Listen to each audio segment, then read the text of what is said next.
I welcome you to another class, our LAG HS 203, Global History of Slavery. So in this class, we'll be examining the African resistance to the transatlantic slave trade. We want to understand how Africa responded to the introduction of the triangular trade system by the Europeans, the trade particularly in humans by the Europeans. We want to look at the few people or agencies that reacted against the enterprise of slavery, because it's in the history of mankind, it is always not easy to see where people gave up their rights, their freedom, their sovereignty, their liberty, no matter how feeble or weak or vulnerable, in the face of external aggression. Right, some resistance is always followed, all right, applied by people. So we want to check whether the entirety of the people of Africa responded in absolute docility. They were coward, or maybe all of them gave in to the capturing of their brethren, of their relatives, all right, which were sold into slavery. So who were the Africans who reacted, who combated, who rejected the idea of raiding and abducting people and selling them as slaves during the transatlantic slave trade? These are critical questions. So, for to identify, I believe that in some of your literature review, you must have come across you saw some of the key actors, individuals, groups, which actually organize themselves against the malady called is transatlantic slave trade. You need to note them down, because one of the key questions you need to interrogate in the exam is the African resistance, the roles of African protesters uh, to the transatlantic slave trade. So the best way to start is to mirror the very significant quotation by Chino Achebe. Right, I believe some of you already know this line. If for those who are the student of literature, it was Chino Achebe who wrote a very powerful line in his in page 141 of his Things Fall Apart. The white man is very clever. He came quietly and peaceably with his religion. We were amused with his foolishness, and we allowed him to stay. Now he has warned our brothers and our clan. We can no longer act like one. He has put a knife on the things that held us together, and we are falling apart. This is a very powerful, quotation from Chinua Achebe's Things Fall Apart. If you go to page 141 of his powerful novel, classic work, you'll see this beautiful, which captures or embodies, and demonstrates how the Europeans crept into African society and created divisions, bifurcations, disunity, all right, animosities among people, among groups of people. And to corroborate Achebe, a very fascinating uh, account from a former slave, all right, who also was trying to recall his encounter, the experience in Africa. It's an excerpt from a slave who was freed in 1787. But I must own to the shame of my countrymen that I was first kidnapped and betrayed by my own complexion, who were the first cause of my exile and slavery. But if there were no buyers, there will not be sellers. And you need to read, this is Otoba Koguano, all right, in his autobiography titled Reflection, which was published in London in 1787. And this autobiography was also featured in one of the major literature on the abolition of the slave trade, John Pope NSC, The Sins of Our Father, a study of the transatlantic slave trade, 1441 to 1807. This is a powerful book. You need to go online, look for and read. All right, you probably to help you to understand Of course, because the last topic we're going to treat is the abolition of the slave trade. All right. So this would help you to perhaps have a broad understanding of the narrative. So from the onset of the transatlantic slave trade, not many Africans are accepted. All right. From the onset, the transatlantic slave trade did not get underway without opposition from members of the African elite and rulers. All right. So, of course, I told you that the slave trade was something that operated at the circle of the elite. Basically, the ordinary people would not consent that one of them or their relatives or brethren should be captured and sold. So it's something that operates, but even at that, so not all the African elite told, all right, that their members should be sold as slaves. So a number of African chiefs and individuals indeed reacted against the obnoxious, pernicious, the appalling enterprise, but some way, somehow, they later compromised, either as a result of the Europeans' overwhelming intimidation or for economic attraction, also inducement. So most of them later succumb for one reason or the other. So one of the key central and indomitable figure that actually challenged the transatlantic slave trade, the European pernicious enterprise, was Emperor Lebna Denge. Emperor Lebna Denge was one of the radical and uncompromising African kings who fought against the trading of his people as slaves, although he was eventually defeated, as I've mentioned. All right, when the Portuguese initially, of course, Emperor Denge was a king in Ethiopia. All right, so when the Portuguese first got to Ethiopia, when they reached Ethiopia to introduce the slave trade to Ethiopia, Emperor Denge, who was a king in 1520s, they tried to entice him with some European goods such as Portuguese swords, muskets, clothes, books, guns, gunpowder, mirror, umbrella, textiles, and what have you, other things. But after examining all of these objects, Lebna Denge would tell the Europeans that what he actually wanted, that what he needed from them was to introduce European technical knowledge into Ethiopia. And that was a very, very clever, very shrewd way of negotiating. So he technically, rather than saying blatant no to the Europeans, will say that perhaps what I'll probably require from you to demand that I supply you members of my society is the introduction of European technical knowledge. Some of these advancements you have in Europe, I want to have it also in my country, in my country. So there were correspondence exists between European emperor and European rulers such as King Manuel I and King John III of Portugal and Pope Leo X, in which requests were made for various European assistance to help Ethiopian industry. This was the only condition Emperor Denge gave Europeans. Emperor Denge's requests, however, were not heeded. Rather, the Europeans capitalized on the Ottoman jihadist expansionist expedition in the Red Sea region to obtain slaves from Ethiopia. So when they realized that their attempt to penetrate the Ethiopian environs, capturing people who didn't succeed, they resorted to the conventional method which had existed in West Africa. Don't forget, we spoke in the second topic we treated about the forms of slavery in Africa before the 15th century. The Arabs, all right, who were coming to Africa to trade had been obtaining slaves.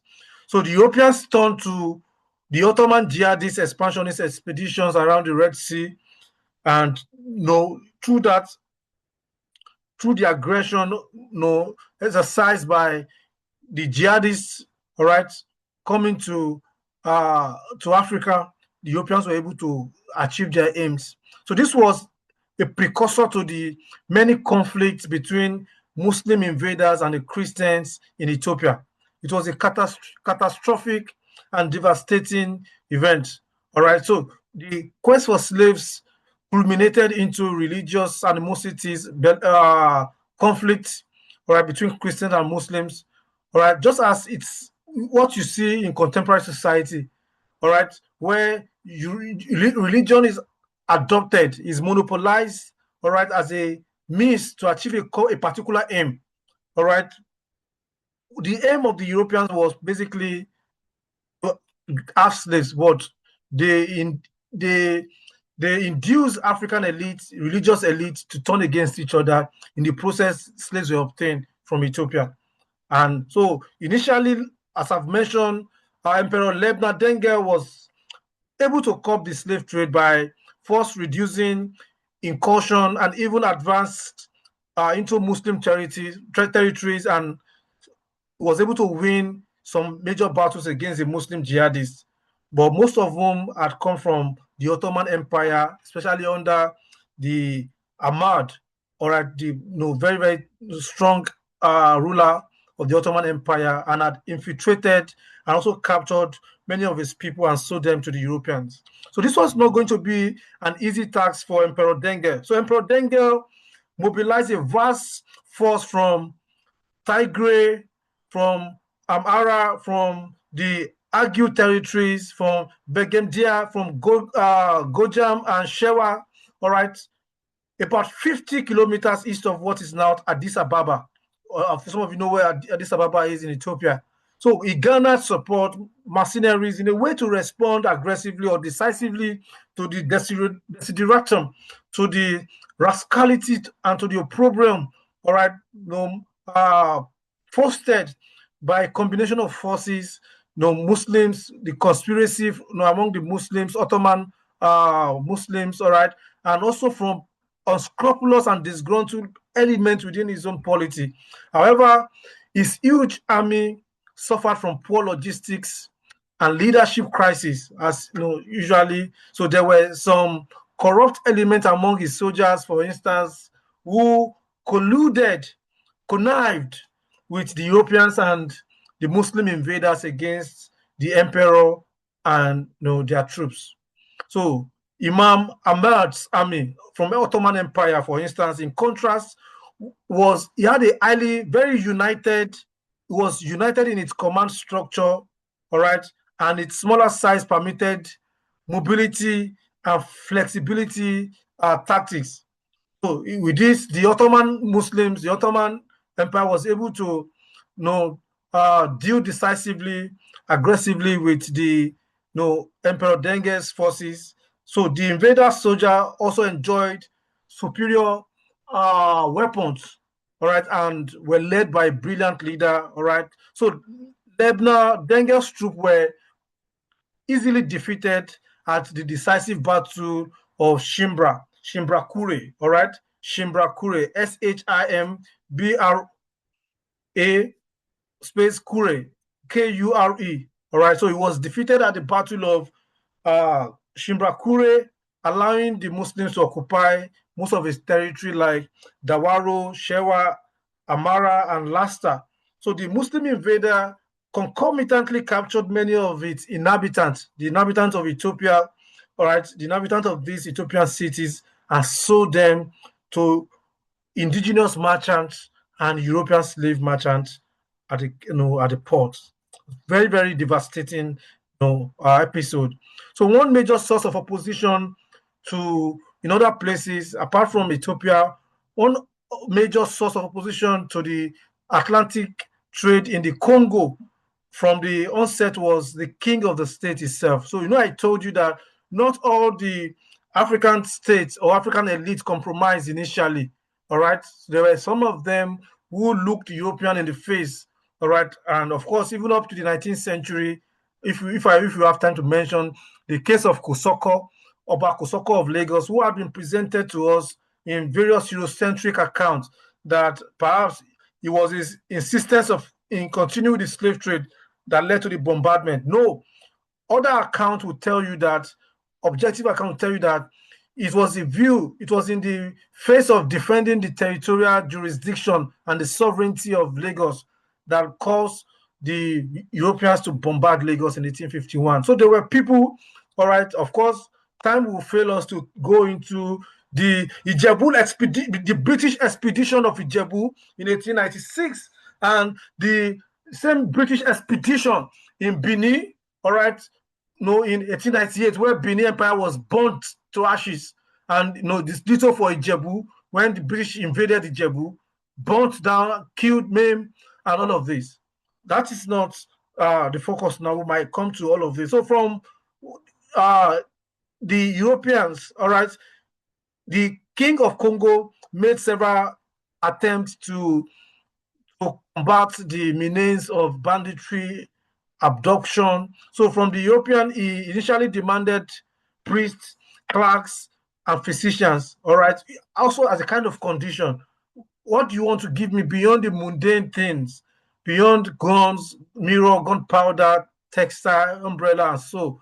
So he demanded clerks and physicians, priests, but he later compromised after a ship sent from Portugal overwhelmed him and set the Congo kingdom against one another. So you could, if you go back, you're still seeing the screen on the what I have on the screen by Achebe. You could see how Achebe comes to life, even in the understanding or analysis of the transatlantic slave trade. The white man is very clever.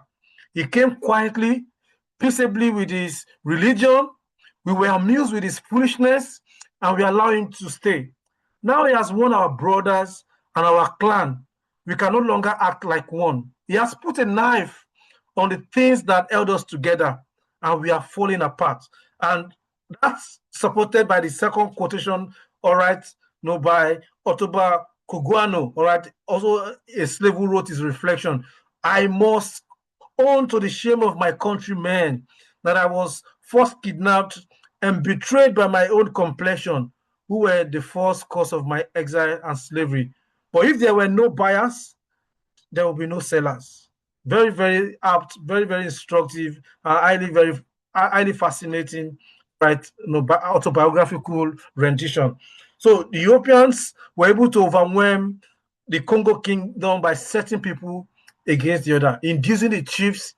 Of course, when I was teaching last week, I've mentioned that this episode, the 15th and 16th century, was significantly important in the understanding of the history of underdevelopment, of betrayal, of corruption, of perfidy, of disloyalty, of mistrust, of distrust, of anarchy and violence, banditry, insurgency, of decadence in every department of life in African social formation or society.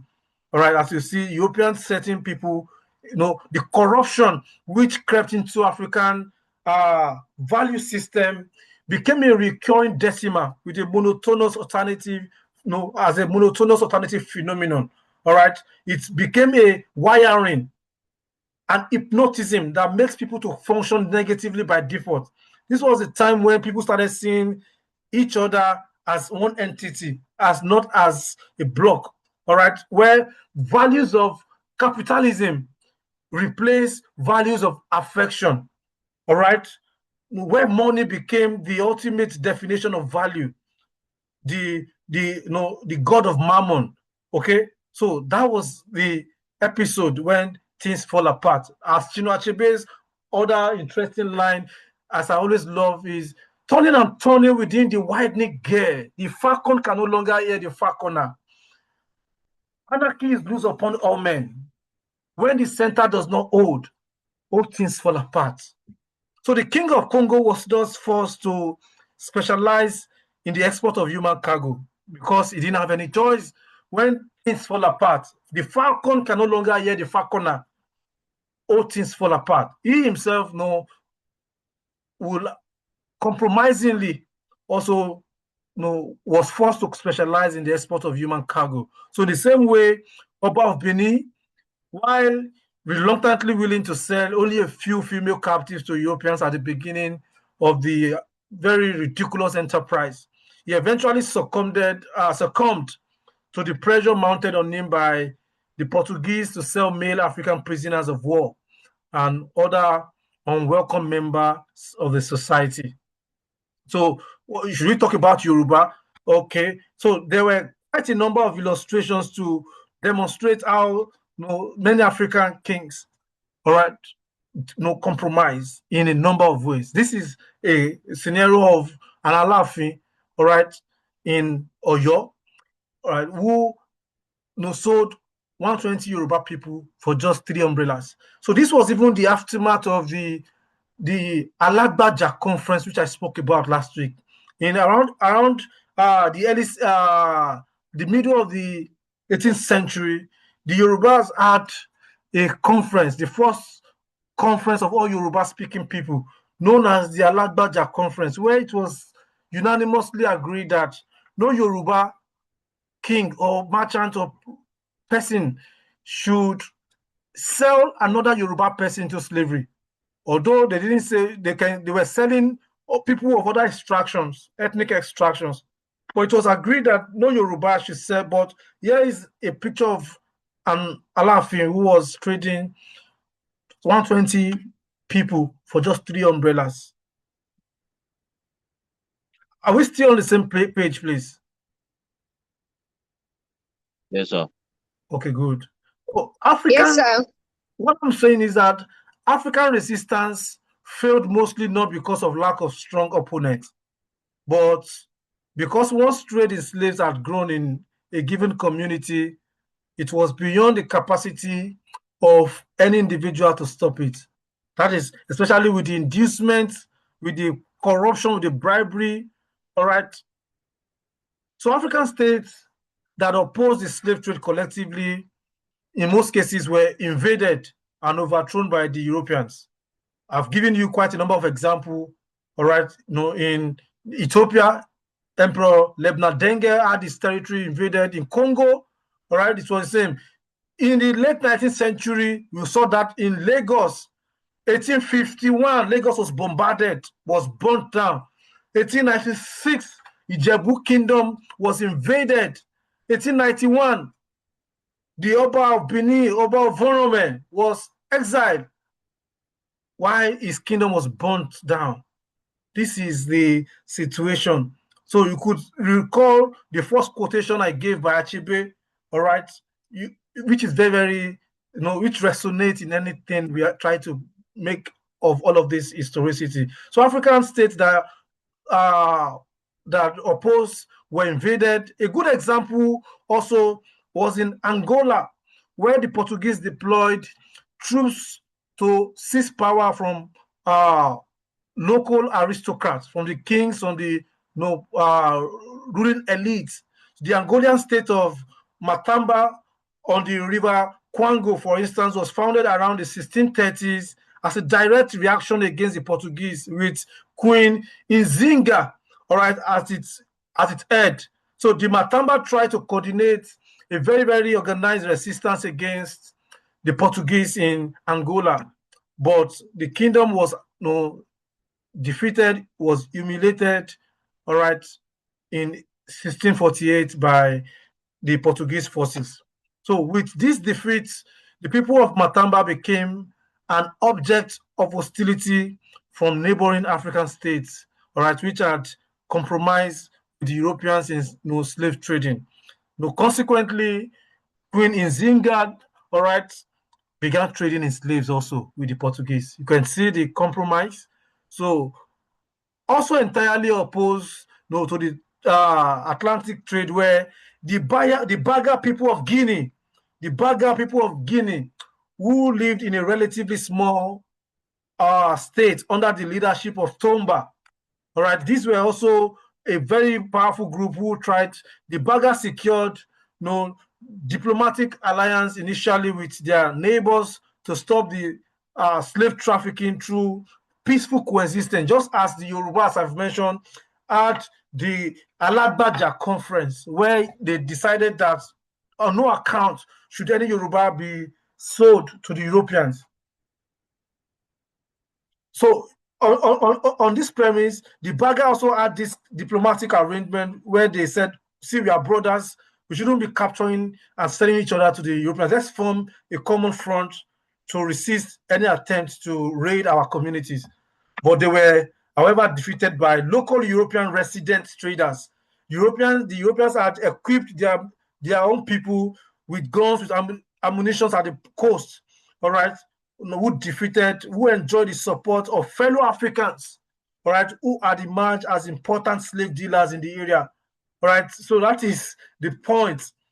When the falcon can no longer hear the falconer, anarchy is loose upon all men. When betrayal, all right, has become the order of the day, disloyalty, lack of patriotism, no zero statesmanship, lack of absence of collective ideology or philosophy, all right, as you have in different parts of Africa today, no, things will fall apart. Things fell apart basically in this situation. So in the 1720s, for instance, another instance was in Dahomey, where the king Agaja, all right, King Agaja Trudeau in Dahomey opposed the slave trade and blocked the European import and export trade with Dahomey. That at this point, Dahomey was not going to interact in any exchanges, either in ivory or gold or anything with the Europeans. So this threw Dahomey again into wars with Europeans on the one hand and with neighboring African states involved in the slave trade.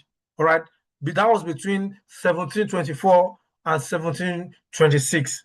So you could see how it was difficult for one person to stand alone in the face. In 300 level, for instance, okay, by second semester, okay, I've taught you guys Southern African history, all right? By 300 level, I'll be teaching you Southern African history in the 19th century, where by the time the Dutch were taking over the land in South Africa, were intruding into the domain, into the land, the indigenous people who ought to form a common alliance, with themselves to resist the Dutch and the Europeans who were taking their lands, started fighting war against each other. It is known as Mfikani, in 300 level, very fascinating cause. So the same thing applies in this context. Agaja Trudeau, looted and burnt European forts and slave camps, freeing the captives, and reducing the trade to nothing by closing some of the routes leading to sources of supply from the interior. This was a very laudable effort made by Agada Trudeau. He was angered by the actions, all right, provoked by Agada Trudeau's actions.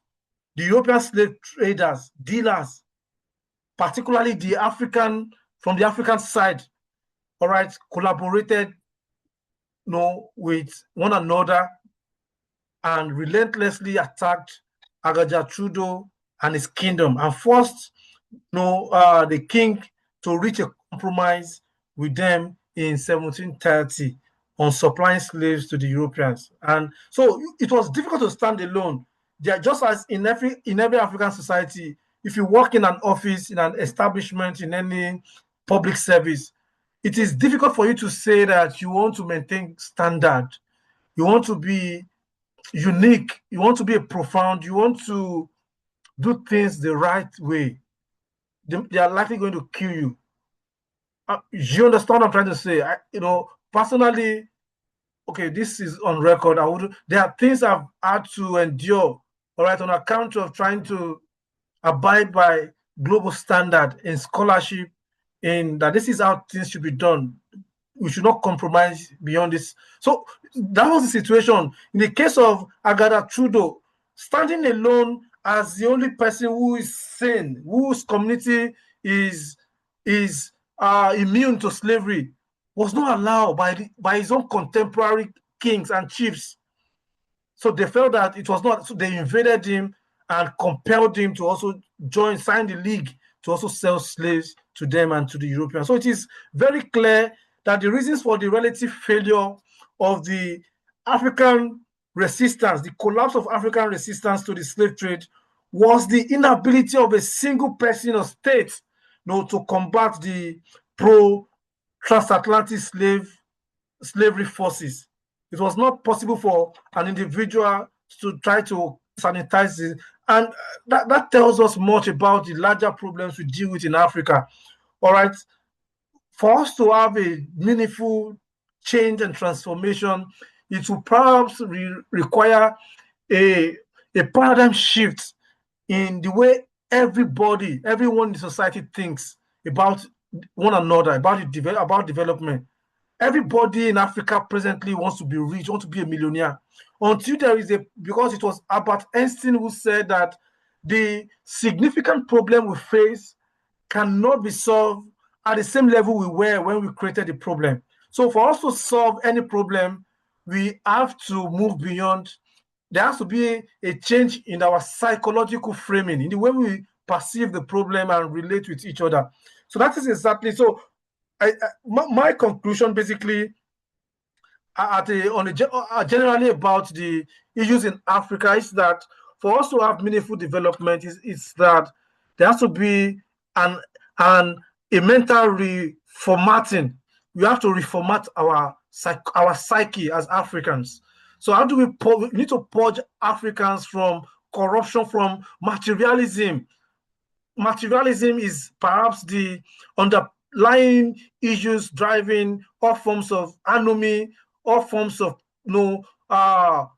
nuisance value you see that are manifesting on the streets of Africa. So there has to be a way in which, and that's an ideological revolution, that we have to come to a place where we say that no, we can't continue like this anymore. There has to be a change in the way we see things. So every Africans reacted against one ruler who was trying to be independent. And it was only in a few cases did African protests, in a way, helped in reducing slave capture of movement in the between 15th century and the 19th century. In Bogu, for instance, the Caliph Mohammed, Caliph Mohammed Bello, who officially opposed the transatlantic slave trade on religious grounds, basically that Islam did not allow all of this.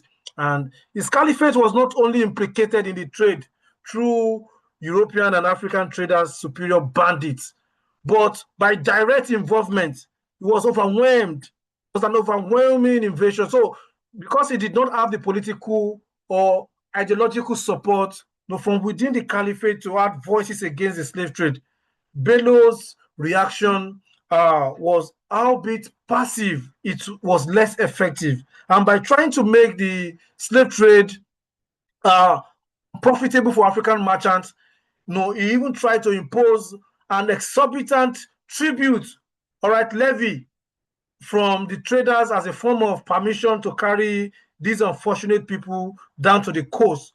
It was a way of discouraging people from doing slavery, because if you consider the amount of tribute or tax, let me put it in a conventional way, that you will pay over a slave, you might want to think twice, that is it really worth it? This policy later discouraged merchants, from acquiring slaves from his territory.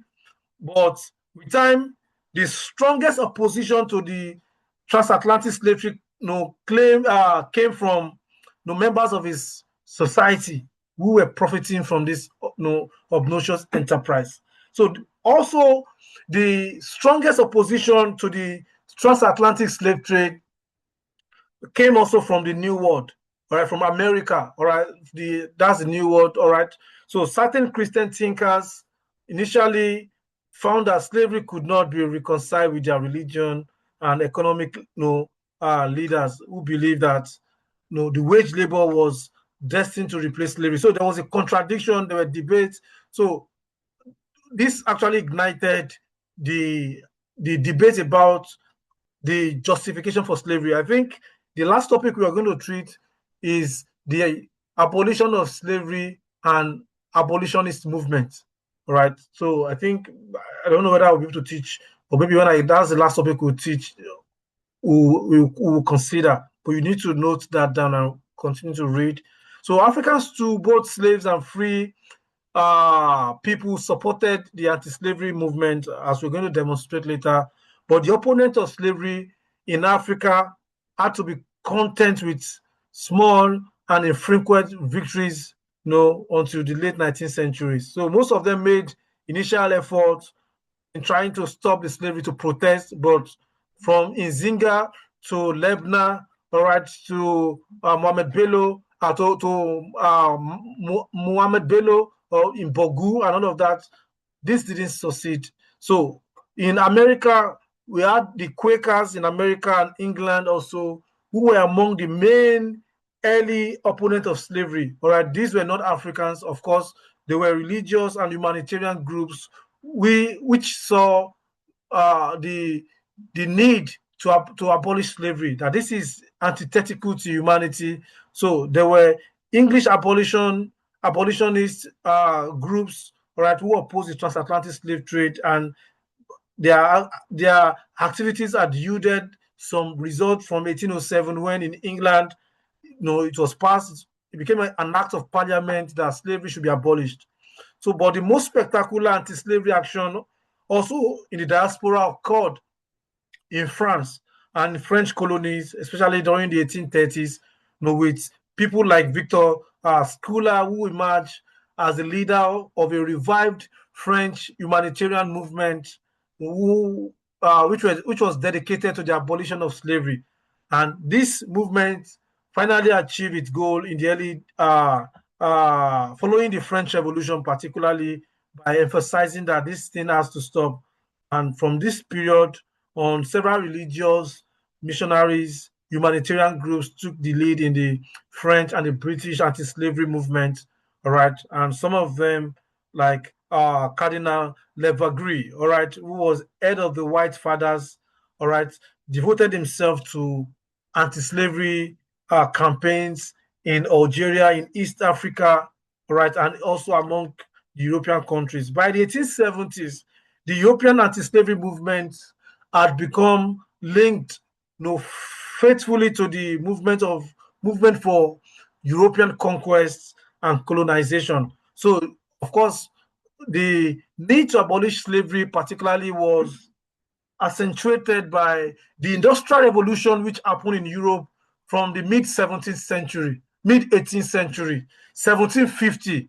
By 1750, the Industrial Revolution had paved the way for new ideological framing about the question of slavery, because industrial revolution meant that machines had now evolved in various proportion and degrees and intensity to perform tasks which slaves were used to do on the plantation, in the industries, vis-a-vis. So by the 1750s, most Europeans had realized that slavery perhaps is no longer needed. What 100 slaves would do on a plantation, a machine would do it faster, efficiently, within a few hours. So, and this meant that Europeans who wish, all right, to lay hold on these vast areas in Africa started rethinking or changing the mode. And it was under these guys, as you're going to see, that the negotiations, all right, started among the Europeans. Okay, let's end slavery and let's initiate something more profitable, right? And you will see that this was the justification for the conquest of many areas taken over by the Europeans. Even some of the Europeans who initially didn't participate in the transatlantic slave trade came on board now that a much more profitable enterprise was going to begin, colonization. So the Belgians, for instance, which had no history of colonization or on slavery, was saw it as a logical factor enough for them to also oppose slavery in principle. But for the Belgian king, King Leopold II, who was seeking a way to obtain a colony for himself, the anti-slavery campaign was a means towards the ultimate end of colonization. He didn't participate. Belgium perhaps did not participate largely in the slave trade, but they were looking forward to laying hold on the territory for colonization, particularly, and there were quite a number of them. So for Leopold, Congo's independent states, and for the French in West Africa, Central Africa, the conquests and treaties signed in 1880s, all right, were all conducted under the banner of anti-slavery movement, all right. So for them, it was not because they wanted to free the black people from the burden of over 400 years, but it was because they wanted to take over of territories. That was why they clamored for the end of slavery, all right, and for various summits which held in Berlin and in Brussels. So two great conferences of European nations, the Berlin Conference of 1884 to 1885 and the Brussels Conference in 1889, were nominally devoted to the humanitarian aim of ending slavery in Africa. So many scholars have written about, or they have explained how this process actually transformed Africa, right? What we are trying to say fundamentally in this topic is that the transatlantic slave trade was not initially endorsed, ratified by all African stakeholders. So there were a few African rulers, groups which reacted, which opposed it, who resisted it with all vigor, but would later compromise due to a number of factors, all right, invasion of their territories, particularly by their co-neighbors who were armed by the Europeans and by other considerations and all of that. But the underlying issues there is to be seen in the two quotations the Europeans came to induce and to break the unity among the Africans. The white man came very clever. He came quietly and peaceably with his religion, with his antics. We were amused of his foolishness and we allowed him to stay. Now he has won our brothers, and our clan can no longer act like one. He has put a knife on the things that bind us together, and we are falling apart. If you have any question, you can ask at this juncture, please. Any question?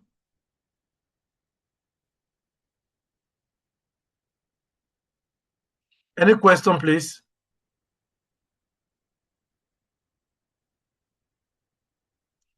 Any question? No, sir. Okay. So, when are we submitting our assignment, please?